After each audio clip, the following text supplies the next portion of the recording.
Dear students, Namaste and welcome back to a new mathematics session. In the previous class, we have discussed surface area and volume. Hope it was clear for you all. In today's session, we shall discuss a new chapter, that is chapter number 15, probability. Let's move on to the topic. Let's begin with the term probability. In class 9, you have studied the basic concepts of probability. Let's recall the concepts. Probability is the measure of uncertainty of events in a random experiment. Here, uncertainty in the sense the result is not sure. There, we are measuring the chance. So, in simple words, if you say probability is the measure of chance of events. Events means the result of a random experiment. And here again, there is a word random experiment. Random experiment means the result of an experiment cannot be predicted beforehand. For example, if you are asked to do the sum of 1 and 2, we can say 1 plus 2 is equal to 3. So beforehand we can predict the result. But in some experiments, we cannot predict the result beforehand. Such type of experiments are called random experiment. For example, tossing a fair coin, rolling a fair dice, etc. Tossing a coin in the sense a coin is having two faces, head or tail. Before tossing the coin, we cannot predict the result, whether it will come up with head or tail.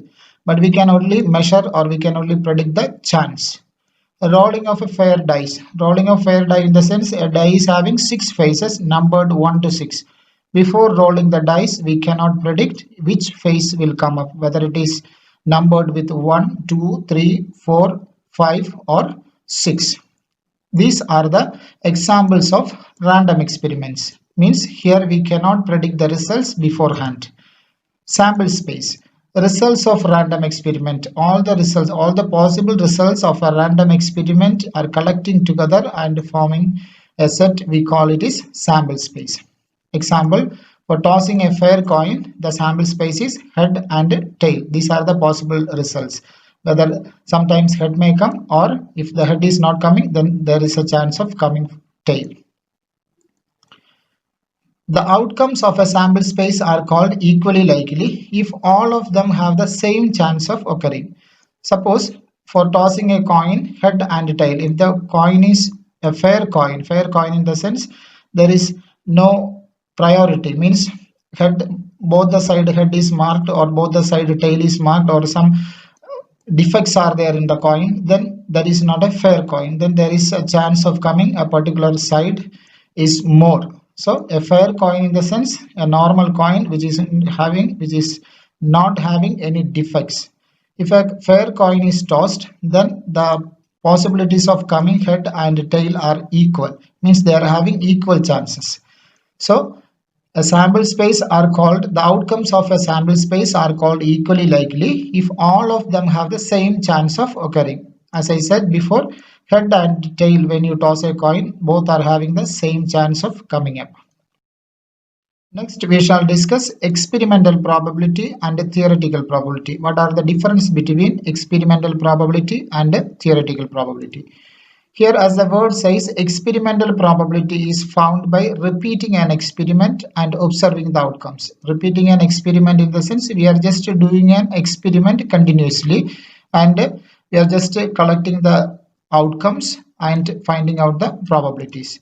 Probability of event is equal to the normal formula what we have used last year. The same thing, only here also repeating. Number of times event occurs divided by total number of trials.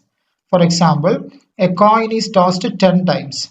A head is recorded 7 times and a tail is recorded 3 times. Here, an experiment is repeating 10 times. A coin is tossed, that is the experiment. It is repeating 10 times and we are recording the result. 7 times we have got a head, 3 times we have got tail. So here, probability of getting head is equal to 7 divided by 10. Favorable outcome is 7. Total number of experiments, that is 10. And the probability of getting tail is 3 divided by 10. 3 times we have got tail and total 10 times we have done the experiment. So this is an example of experimental probability.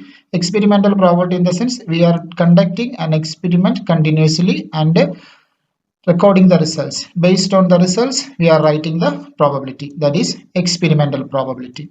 Next is theoretical probability. Theoretical probability in the sense, as the word says, theoretical means theoretical probability is what expected to happen based on mathematics. We have learned the definition of mathematics, definition of probability in mathematics.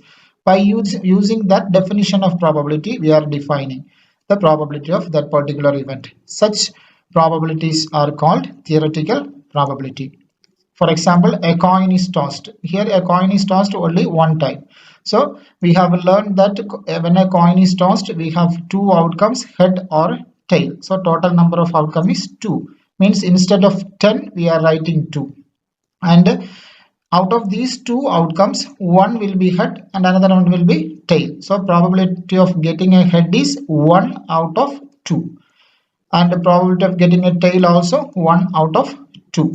Here, let's write the probabilities. Probability of head is equal to 1 divided by 2 and the probability of tail is equal to 1 divided by 2. So these are the main differences between experimental probability and theoretical probability. Experimental probability in the sense we are just conducting an experiment a particular number of times and recording the results. Based on the results, we are writing the probabilities. But theoretical probability in the sense by using the definition of probability in mathematics, we are just writing the values. That is the measure of chances.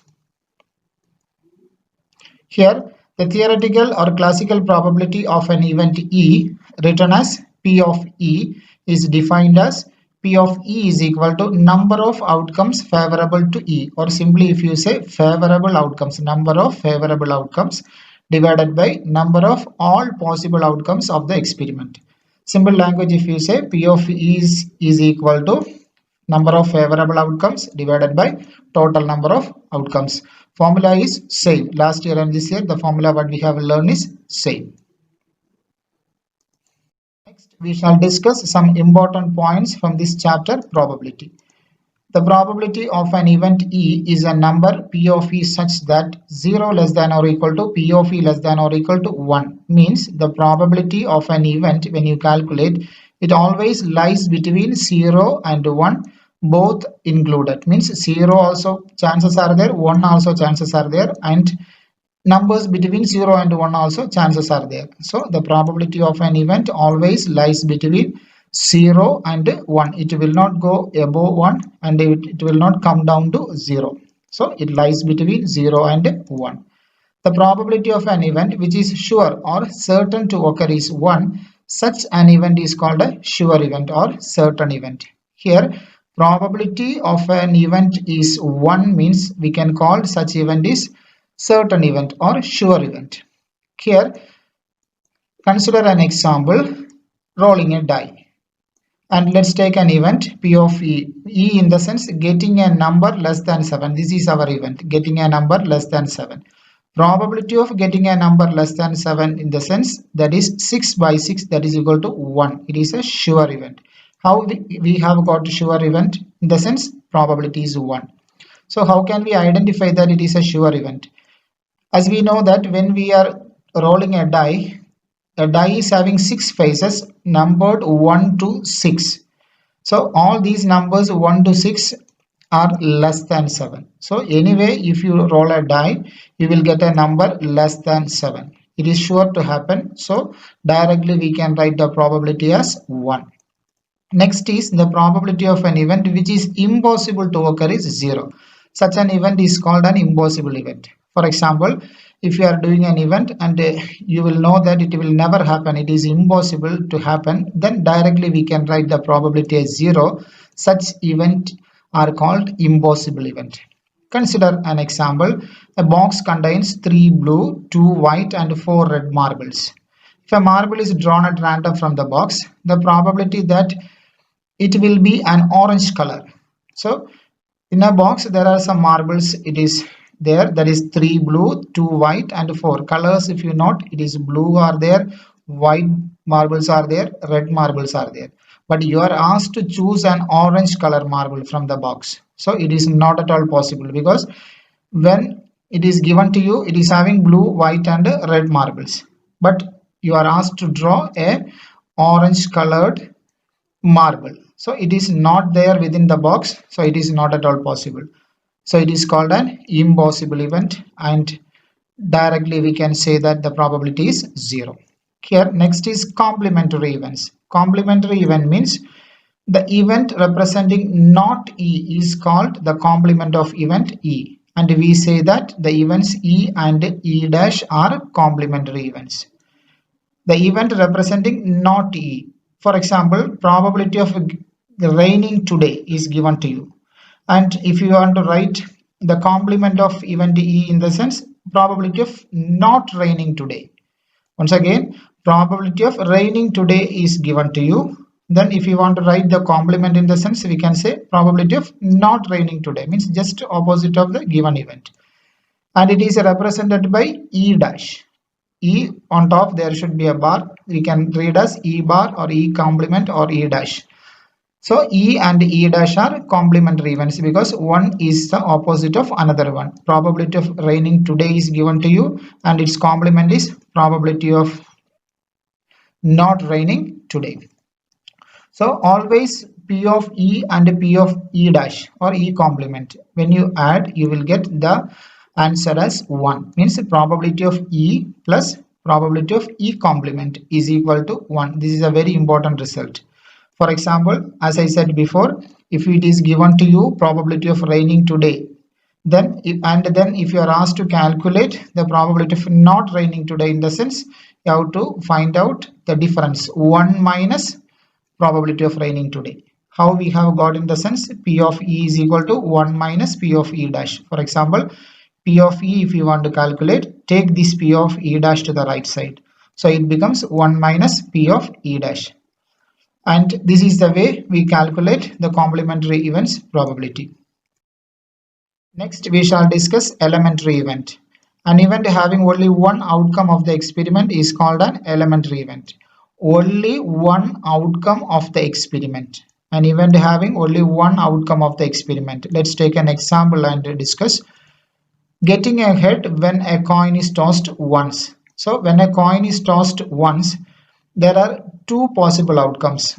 You may get head or tail. Here the event is explained to you, or the event is described as getting a head when a coin is tossed. So getting a head in the sense, when you toss a coin, you will have only one head to appear. So it is an elementary event. Next is the sum of the probabilities of the elementary events of an experiment is 1. So whatever elementary events are there, when you take out that one and the probabilities when you add, you will get 1 as total. Let's take an example. P of E plus P of F is equal to 1. First of all, you have to define E and F through an example. Tossing a coin once, the number of possible outcomes is 2. This is an example we are taking. You are tossing a coin once. The number of possible outcomes, as we have discussed before, 2 outcomes are there, head and tail. And let's define E and F. That is, E be the event getting a head, and F be the event getting a tail. Now E and F we have defined, and E and F are the elementary events of the experiment. Elementary events of the experiment in the sense E and F are having only one element. Means one element in the sense getting a head is E, means only one head is there. F we have defined getting a tail, there is only one tail. So because of that they are called elementary events, and we are going to prove that P of E and P of F, when you add you will get 1. Probability of E and the probability of F is 1. So let's find out P of E and P of F. So P of E is equal to, E we have already defined here, that is getting a head. Probability of getting head. Here there is only one head out of 2 outcomes. Head and tail are our outcomes. So there is only one head. The probability is favorable number of outcomes divided by total number of outcomes. Favorable in the sense what comes here as question. So head is our question. So we have only one head. So 1 divided by 2.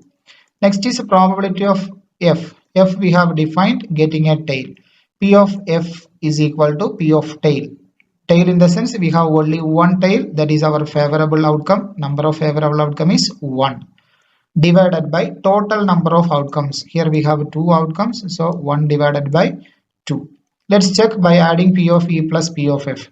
So when we add P of E and P of F, 1 by 2 plus 1 by 2, so we will get as 1. That is P of E plus P of F is equal to 1. Hence we can say that the sum of the probabilities of all the elementary events of an experiment is 1. Next, we shall discuss the exercise questions. First question from exercise 15.1. Complete the following statements. Fill in the blanks questions. The first one, probability of an event E plus probability of the event not E is equal to dash. So event E and event not E, their sum means they are complementary events. Complementary event sum is always 1. Second question, the probability of an event that cannot happen is dash. Such an event is called dash. So probability of an event that cannot happen, that will never happen, is 0. And such event is called impossible event, that is not at all possible. So the probability of an event that cannot happen is 0. Such an event is called impossible event. Third question, the probability of an event that is certain to happen is dash. Such an event is called dash. So probability of an event that is certain to happen, sure to happen. Sure to happen means it is 1 probability. Such an event is called sure event. Fourth one, the sum of the probabilities of all elementary events of an experiment is dash. We have done the previous slide this proof. The sum of the probabilities of all elementary events. Elementary events in the sense only one outcome. So elementary events probability sum is always 1. Fifth and the last question, the probability of an event is greater than or equal to dash and is less than or equal to dash. It's a probability scale question. Probabilities always lies between 0 and 1. We have learned that 0 less than or equal to P of E less than or equal to 1 means an event is greater than or equal to, probability of an event is greater than or equal to 0 and less than or equal to 1. So the probability always lies between 0 and 1. Next, question number 2. Which of the following experiments have equally likely outcomes? Explain. So equally likely outcomes, let's recall equally likely outcomes. Equally likely outcome is in the sense outcomes having equal chances. In an experiment all the outcomes are having equal chances, then we can say that it is equally likely outcomes. Example, we have learned tossing a coin. So getting a head and getting a tail, both are equally likely outcomes. Here first one is a driver attempt to start a car. The car starts or does not start. It is not an equally likely outcome because the car starts or does not start.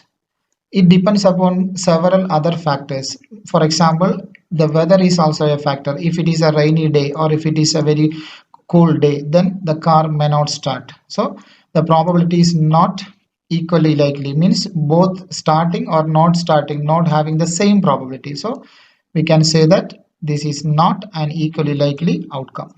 Next one, a player attempts to shoot a basketball. He or she shoots or misses the shoot. This also not an equally likely outcome because it depends upon the expertise. If he is well practiced or well trained player means it is a sure event, he will surely shoot, and if he is not perfectly practiced then he misses the shoot.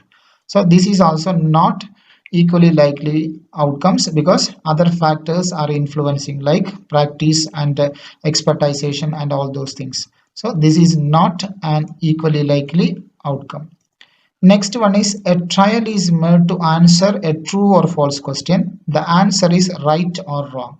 Here you can see there a trial is made means the one who is answering the question, he don't know the answer. That is called a trial. He is just making an attempt. He don't know what is the answer. And in a true or false question, as you know that there are only two chances, true or false. And if you don't know the answer and if you simply guess the answer, there are 50-50 chances. It may be true or it may be false. So the answer is right or wrong. There are equal chances, means 1 by 2 is the probability. So this is an equally likely outcome. Please note that your trial, this is a trial, you are just making an attempt and you don't know the answer. If you know the answer, means it is a sure event.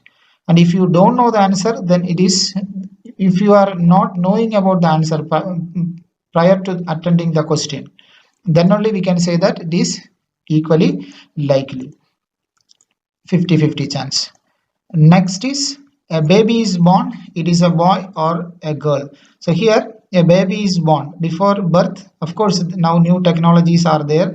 We can just check whether it is a boy or girl, but it is a criminal offense. So nobody will go for that. So if you wait till the delivery, there is equal chance of getting a boy or a girl. They are equally likely outcomes.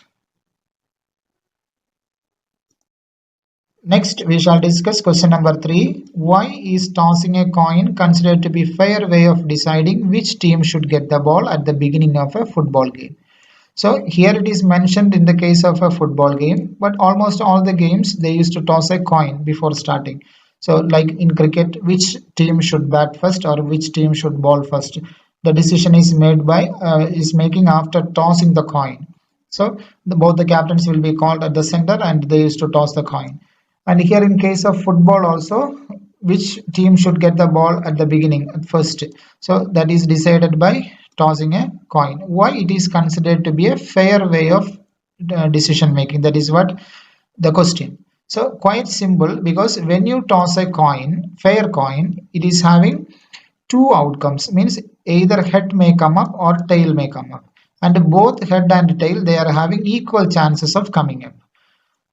That means they are called equally likely outcomes. So because of that, we cannot say that the referee is favoring one particular team, because they are giving equal chances, getting head as well as getting tail. So because of that, we can say that tossing a coin is considered to be a fair way of deciding which team should get the ball at the beginning of a football game. Here a coin has only two sides, head and tail. As we have discussed before, they are having two faces, head and tail. The chance of getting a head and the chance of getting tail is the same. Previously we have calculated this, means total two outcomes, head and tail are there. Probability of getting head is 1 head out of 2. Probability of getting tail also 1 tail out of 2. So 1 by 2 is the probability.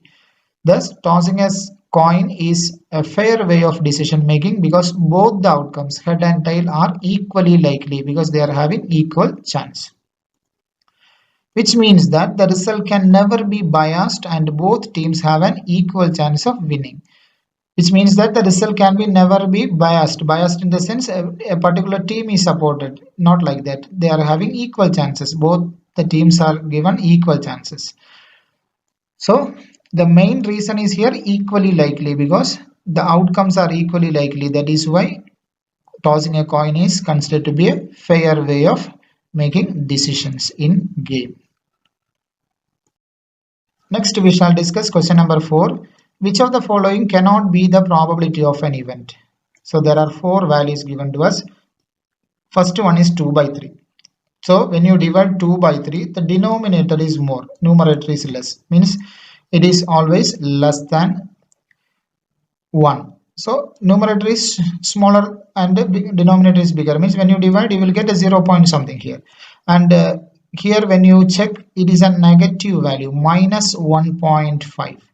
The probability of an event never will come as negative. Means this is not the probability of an event, because it is a negative number. We have learned that the probability of an event is always lies between 0 and 1, both inclusive. 0 also can come, 1 also can come, and numbers between 0 and 1 also possible.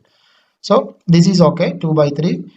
And here minus 1.5, negative value. This is not the probability of an event. And here 15%. 15% in the sense 15 by 100. 15 by 100 when you divide, 0.15 will come. This is also chances are there. And 0.7. This also lies between 0 and 1 and positive as well. So this is also probability of an event.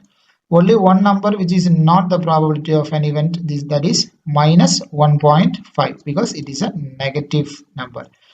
So probability of an event cannot be negative. So minus 1.5 cannot be the probability of an event. Move on to question number 5. If P of E is equal to 0.05, what is the probability of not E? So P of E is given to us and P of not E we have to calculate. And we have already learned that P of E plus P of not E is equal to 1, complementary event sum. P of E plus P of not E is equal to 1. We are asked to calculate P of not E. So P of not E is equal to, take this P of E to the right side, that is 1 minus P of E. P of E value is given to us 0.05. So P of not E is equal to 1 minus 0.05, that is equal to 0.95. Next one, question number 6. A bag contains lemon flavored candies only. Malini takes out one candy without looking into the bag. What is the probability that she takes out an orange flavored candy? And second question, a lemon flavored candy. Let's go through the question again. A bag contains lemon flavored candy only. It's having only lemon flavored candies. And Malini takes out one candy at random. What is the probability that she takes out an orange flavored candy? So choosing an orange flavored candy is an impossible event because there is no orange flavored candy is there in the bag. The bag is containing only lemon flavored candy. So we are asked to take orange flavored. It is an impossible event, not at all possible. So the probability of an orange flavored candy is 0. Probability of selecting an orange flavored candy is 0 because it is an impossible event. Next is the probability of a lemon flavored candy.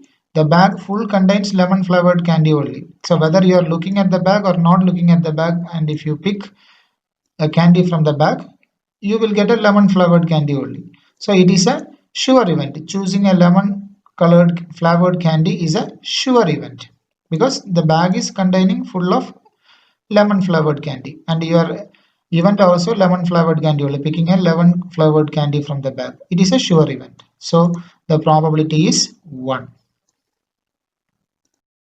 Next we shall discuss the 7th question. It is given that in a group of 3 students, the probability of 2 students not having the same birthday is 0.992. What is the probability that the 2 students have the same birthday? This also just go through the question and identify which type it is. It is given that the group of 3 students, probability of 2 students not having the same birthday. Probability of 2 students not having the same birthday. It is given to us 0.992. What is the probability that 2 students have the same birthday? You can see these two are complementary events. It is given here 2 students not having the same birthday, and asked to find out 2 students have the same birthday. They are opposite to each other, means they are complementary events.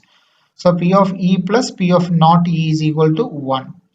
Here P of E is equal to 1 minus P of not E. P of not E is given to us. 2 students not having the same birthday, it is given to us 0.992. So let's substitute the value here. 1 minus 0.992, we will get the answer as 0.008. Next we shall discuss question number 8. The question is, a bag contains 3 red balls and 5 black balls. A ball is drawn at random from the bag. What is the probability that the ball drawn is a red? Next one is not red. Let's go through the question once again. A bag contains 3 red balls, 5 black balls. So let's write down the given things. Number of red balls 3, number of black balls 5. For calculating the probability, we need the total number. So the total number of balls 3 plus 5, that is 8. Now we'll go to the first question. What is the probability of choosing a red ball? Red ball in the sense we have favorable outcome, number of red balls, that is 3. Total number of outcomes 8. So the required probability is 3 by 8. So the probability of getting a red ball is equal to number of favorable outcomes divided by number of total outcomes. Favorable outcome in the sense, go through the question, getting a red ball. So red ball is 3. Total outcome means it is here 8. So the answer is 3 by 3 plus 5, that is equal to 3 by 8. The second part is probability of getting not a red ball. Not a red ball in the sense it should be black ball. 3 red balls are there, these 3 red balls should not come, means you should get only one chance, that is black balls. So number of favorable outcomes divided by number of total outcomes. Black balls, we are having 5 black balls, that is our favorable outcomes, that is equal to 5 divided by the total, that is 5 divided by 8. Next we shall discuss question number 9. A box contains 5 red marbles, 8 white marbles and 4 green marbles. One marble is taken out of the box at random. What is the probability that the marble taken out will be red, second one white, third one not green? These are the questions. Let's write down the given quantities. Number of red marbles, we have 5 red marbles, and a number of white marbles we have 8, and a number of green marbles we have 4. So first question is number of probability of choosing a red marble. So red marble in the sense 5 divided by, here we needed the total number of marbles we didn't calculate. Let's go for that first. Total number of marbles 5 plus 8 plus 4, that is equal to 17. 5 plus 8 is 13, 13 plus 4 is 17. Now number of probability of choosing a red marble in the sense number of favorable outcome is 5, because 5 red marbles divided by total is 17. Let's go for calculation. Probability of getting a red marble is equal to number of favorable outcome by number of total outcomes. Favorable outcome, favorable means go to the question, that is a red marble. So number of red marble is 5, so the favorable one is 5, total is 17, so 5 by 17 is the answer. Next one, the probability of getting a white marble. Favorable outcome means white marbles 8 divided by total is 17. So 8 divided by 17. The third one, the probability of getting not a green marble. You have to go through the question very carefully. Not a green marble means this green should not come. Here green should not come. Means red no problem, white also no problem. Green should not come. Means green is having no chance. So your favorable will change to these two, red and white. So 5 plus 8, that is 5 plus 8 by 17. 5 plus 8 means 13 divided by 17. So the probability of getting not a green marble is 13 by 17. Next we shall discuss the 10th question. A piggy bank contains 150 pi coins, 50 1 rupee coins, 20 2 rupee coins and 10 5 rupee coins. If it is equally likely that one of the coins will fall out when the bank is turned upside down, what is the probability that the coin will be a 50 pi coin, second one will not be a 5 rupee coin? So here a piggy bank contains 150 paise coins, 50 1 rupee coins, 20 2 rupee coins and 10 5 rupee coins. So let's write down these quantities. Number of 50 paise coins is 100. Number of 1 rupee coins rupees 50. Number of 2 rupee coins is rupees 20. Number of 5 rupee coin is rupees 10. Sorry, number of 5 rupee coin is 10. So we need the total for writing the probability. So the total number of coin is 180. 100 plus 50, 150, 170, 180. So total number of coin is 180. First question, what is the probability that it will be a 50 pi coin? 50 pi coin in the sense we have 100 in number. Total is 180. So quite simple, probability of 50 pi coin is equal to 100 by 180, because favorable one is 50 pi coin. 50 paise coin is 100. Total is 180. 100 by 180. That is equal to, when you cancel 20, here 5 times we can cancel, here 9 times. So 5 divided by 9. The second one is will not be a 5 rupee coin. Will not be a 5 rupee coin means this one will not come. That is probability of not a 5 rupee coin in the sense here 10 will not come. Other 3 will be coming. That is 100 plus 50, 150, 150 plus 20, 170. Total is 180. So 170 by 180 is the probability. We can cancel 0 on numerator and denominator. So it will come as 17 by 18. Move on to question number 11. Gobi buys a fish from a shop for his aquarium. The shopkeeper takes out one fish at random from a tank containing 5 male fish and 8 female fish. What is the probability that the fish taken out is a male fish? So, Gopi buys a fish from a shop for his aquarium. The shopkeeper takes out one fish at random from a tank containing 5 male fish and 8 female fish. The tank is having 5 male fish and 8 female fish. So total 13, 8 plus 5, 13 fishes. What is the probability that the fish taken out is a male fish? So let's write down the total number of fish in the tank, that is 5 plus 8, that is 13. Here 5 male fish, it is mentioned here, and 8 female fish. So 5 plus 8, 13. So number of male fish is 5. Here number of male fishes are there, 5. What is the probability that the fish taken out is a male fish? So our favorable one is male fish. That is what the question. So favorable outcome divided by total outcome, that is 5 divided by 13. So probability of choosing a male fish is equal to 5 divided by 13. Next we shall discuss question number 12. A game of chance consists of spinning an arrow which comes to rest pointing at one of the numbers 1, 2, 3, 4, 5, 6, 7, 8. And these are equally likely outcomes. What is the probability that it will point at 8, an odd number, a number greater than 2, a number less than 9? So the spinner is looks like this, and the numbers are marked from 1 to 8. Here it is given to us, numbers are marked from 1 to 8. And all these are equally likely outcomes, means getting a number from these 8 numbers is having equal chances. So here what is the probability that it will point at 8? So let's go with the first question. Probability of getting an 8. Here you can see there is only one 8. Favorable outcome, the number of favorable outcome means how many 8s are here. Here there is only one 8. And the total outcomes, total number of outcomes, here total 8 numbers are there, starting from 1 ending at 8. So there is only one 8. Total number of outcomes, 8 outcomes. So the probability is 1 divided by 8. Remember this 1, this is getting an 8 in the sense number of 8s available here. Number of 8s means here there is only one 8. So that the favorable number of outcome is 1. Total number of outcome is 8. 1 by 8 is the probability. Next, getting an odd number. Here when you look at these 8 numbers, the odd numbers are 1, 3, 5 and 7. So 1, 3, 5 and 7. There are 4 odd numbers. So 4 divided by 8. That is, when you cancel it, it is 1 divided by 2. Remember, odd numbers, number of odd numbers means you have to count the odd numbers from here. 1 is an odd number, 3 is another odd number, 5 is another one, and 7 is another one. So total 4 odd numbers are there. So that's why 4 by 8 came, that is equal to 1 by 2. Next is probability of getting a number greater than 2.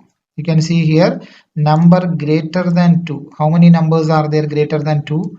Here is 1, 2, 3, 4, 5, 6. So there are 6 numbers are there greater than 2.